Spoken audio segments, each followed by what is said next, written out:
Hola, ¿qué tal amigo o amiga donde me estés mirando? Gracias por visitar mi canal. Hoy quiero hacerte muchas preguntas y quiero que me acompañes en esta búsqueda de respuestas que siempre me hago en mi caminar con Cristo. Así que no sé si alguna vez te has preguntado qué significa realmente que Jesucristo haya sacrificado su vida por nosotros. ¿No era más fácil sacrificar un animal sin mancha como lo hacían los antepasados del pueblo de Israel para expiación de los pecados? ¿Por qué sacrificar un hijo por quienes no lo merecíamos? ¿Acaso tú lo harías? Todos los años hay una fecha en particular en el que el mundo recuerda este hecho. Quizás sea el único momento en el que el mundo realmente reflexiona sobre el sacrificio de Jesucristo. Para mí no es un día, no es una fecha, lo debemos tener presente siempre y recordarlo. Y es por eso que me propuse apreciar mucho más el sacrificio que hizo Jesús por mí. Y en la búsqueda de respuestas me puse a investigar un poco y Dios me mostró cosas importantes que quizás tú y yo lo dejamos pasar. Aquí empezamos con el tema, así que míralo hasta el final. Todos saben, o por lo menos han escuchado, que Jesucristo es la propiciación o el sacrificio expiatorio de nuestros pecados. Y Él es la propiciación por nuestros pecados, y no solamente por los nuestros, sino también por los de todo el mundo. Sin el sacrificio de Jesucristo no tendríamos perdón. Pero ¿por qué un hombre tuvo que dar su vida para que nosotros seamos perdonados? Para entender esto tenemos que ir al origen. Te invito a leer los 3 primeros capítulos de Génesis. Yo por cuestión de tiempo lo voy a resumir y me voy a enfocar en la clave de lo que estamos hablando hoy. En estos capítulos se describe la creación de Adán y Eva, pero además nos muestra esa relación directa, única y especial que tenían ellos con Dios. Y además disfrutaban de un paraíso. Pero hubo un problema. Se dejaron engañar por las mentiras de Satanás y permitieron que el pecado entrara a su vida. Desde ese momento, la humanidad ha estado separada de Dios. ¿Por qué? Por el pecado. Por tanto, como el pecado entró en el mundo por un hombre y por el pecado la muerte, así la muerte pasó a todos los hombres por cuanto todos pecaron. En este punto no solo está hablando de una muerte física, porque acuérdense que tenemos un límite de tiempo aquí en la tierra. También está hablando de una muerte espiritual, es decir, de esta separación que tenemos con Dios a causa del pecado. El pecado es lo opuesto al carácter justo y perfecto de Dios. Él lo aborrece. El pecado es la causa del dolor, el sufrimiento y todos los males de este mundo. Ok, en este punto seguro te preguntas, ¿cómo podemos entonces sanar esa brecha entre Dios y nosotros? ¿Cómo podríamos nosotros los seres humanos tener nuevamente una relación directa y especial con el Santo Dios? Desde el inicio del mundo, Dios ya sabía que Adán y Eva se iban a equivocar, porque recuerda que Él lo sabe todo. Y como les dije en mi anterior video, Él nos dio la oportunidad de elegir, confió en nosotros, pero le fallamos. Y como Dios omnisciente, desde el principio Dios ya tenía un plan de salvación. Aquí hago un paréntesis para acotar algo muy importante para entender el resto del mensaje del día de hoy. Y es que al inicio yo les mencioné que el pueblo de Israel en la antigüedad hacía sacrificios de animales sin mancha para expiación de sus pecados, es decir, para ser perdonados por ellos. Ahora la idea de Dios no era que nosotros hagamos sacrificios de sangre toda la vida, porque imagínate, si nosotros pecamos todos los días, incluso con nuestro pensamiento, no acabaríamos nunca de hacer esos sacrificios. Dios tenía un plan perfecto y era Jesucristo, porque solo a través de su sangre, a través de su sacrificio, nosotros íbamos a ser perdonados de nuestros pecados presentes, pasados y futuros, y además sanaría esa brecha entre Dios y nosotros. Él pagó un alto precio por nosotros. Ahora, ¿por qué lo hizo? La primera razón es por amor, ese amor único y especial que Dios tiene por su creación perfecta, por la humanidad. Porque de tal manera amó Dios al mundo que ha dado a su Hijo unigénito para que todo aquel que en Él cree no se pierda, mas tenga vida eterna. Recuerda muy bien los pasajes que te estoy compartiendo hoy porque son muy importantes y si estás aquí recuerda que tampoco es por casualidad. La segunda razón es para que todos tengan la oportunidad de reconciliarse con Él y quitar la barrera que nos separa, es decir, darnos la salvación. Y recuerda que eso es solamente por gracia, un regalo que no merecemos, porque no envió Dios a su Hijo al mundo para condenar al mundo, sino para que el mundo sea salvo por Él. Pero ¿por qué Jesús tuvo que sufrir una muerte tan terrible? ¿Te has preguntado esto?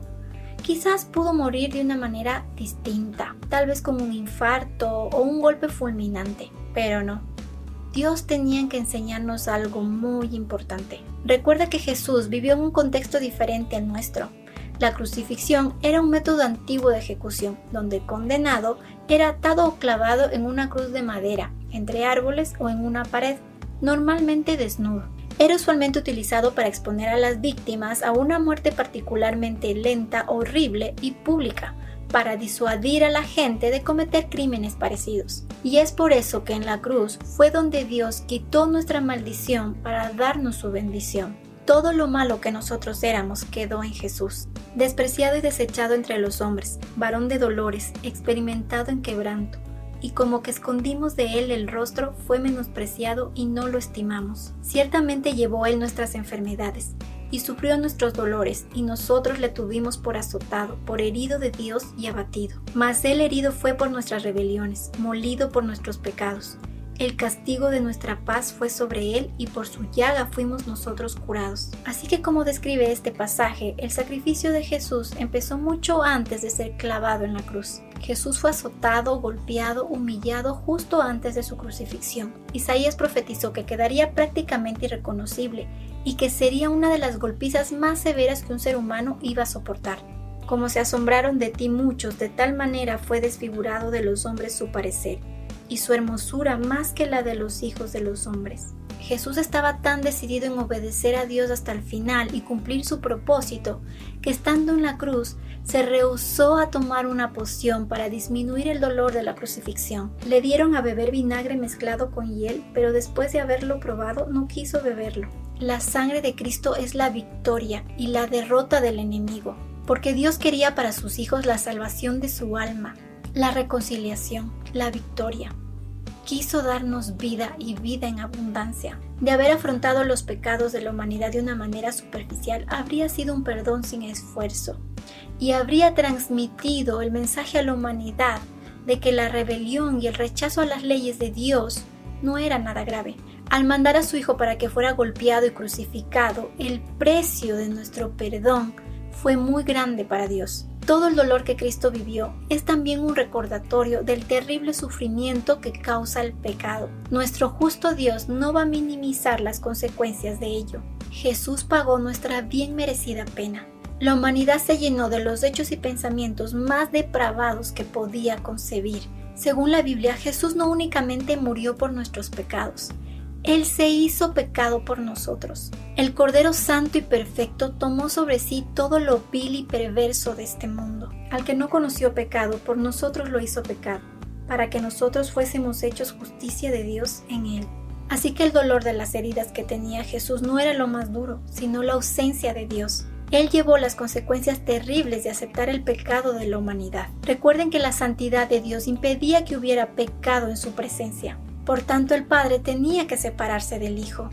Jesús había gozado siempre de una unidad y una relación perfecta con Dios. Así que contemplar una separación y un rechazo tan desgarrador debió haber sido horrible para Él. Cerca de la hora novena, Jesús clamó a gran voz diciendo: Elí, Elí, lama sabactani. Esto es: Dios mío, ¿por qué me has desamparado? No había duda de que Jesús cumpliría la voluntad de Dios, porque Él vino desde el inicio con ese propósito. Y es por eso que ese gran sacrificio marca el fin de los sacrificios por derramamiento de sangre. Por eso el sacrificio de Jesucristo fue un acto de pura misericordia y gracia. Es decir, que no lo merecíamos, pero Dios nos lo regala. Por las dos razones que les dije al principio, por amor y por darnos la oportunidad de reconciliarnos con Él, por salvarnos. El Salvador hizo esto para que nosotros pudiéramos ser transformados en hombres y mujeres santos con un futuro eterno. Y cuando digo santos me refiero a lo que la palabra en sí significa: separados para Él. Ahora que entendemos la magnitud del sacrificio que Jesucristo hizo por nosotros, por ti y por mí, te pregunto, ¿qué estás dispuesto a hacer tú por Él? ¿Estás dispuesto a sacrificarte? Y no me refiero a un sacrificio como el que Él hizo por nosotros, porque eso no nos pide Dios. Escucha esto: los sacrificios de Dios son el espíritu quebrantado. Al corazón contrito y humillado no despreciarás tú, oh Dios. Ya lo escuchaste bien. Dios quiere que le demos el primer lugar en nuestras vidas, la prioridad por sobre las cosas del mundo. Pablo lo describe en estas palabras: haya pues en vosotros este sentir que hubo también en Cristo Jesús, el cual siendo en forma de Dios, no estimó el ser igual a Dios como cosa a que aferrarse, sino que se despojó a sí mismo, tomando forma de siervo, hecho semejante a los hombres, y estando en la condición de hombre, se humilló a sí mismo, haciéndose obediente hasta la muerte, y muerte de cruz. El versículo ya lo dijo, todo se cierra en la obediencia. ¿Estás dispuesto a sacrificar tu tiempo de ocio, de ver redes sociales, de ver televisión, por darle tiempo a Dios, por darte el tiempo de conocerle a Él? ¿Estás dispuesto a despojarte de lo que a ti te agrada, de lo que tú piensas que está bien, de las cosas del mundo, para agradar y obedecer a Dios? Y no te preocupes, porque estas preguntas me las hago a mí a diario, porque a veces perdemos de vista las prioridades, como esto que acabamos de ver hoy, por las cosas del mundo. Y ahí es cuando yo siempre digo, pregúntate, ¿qué es lo que haría Jesús en mi lugar?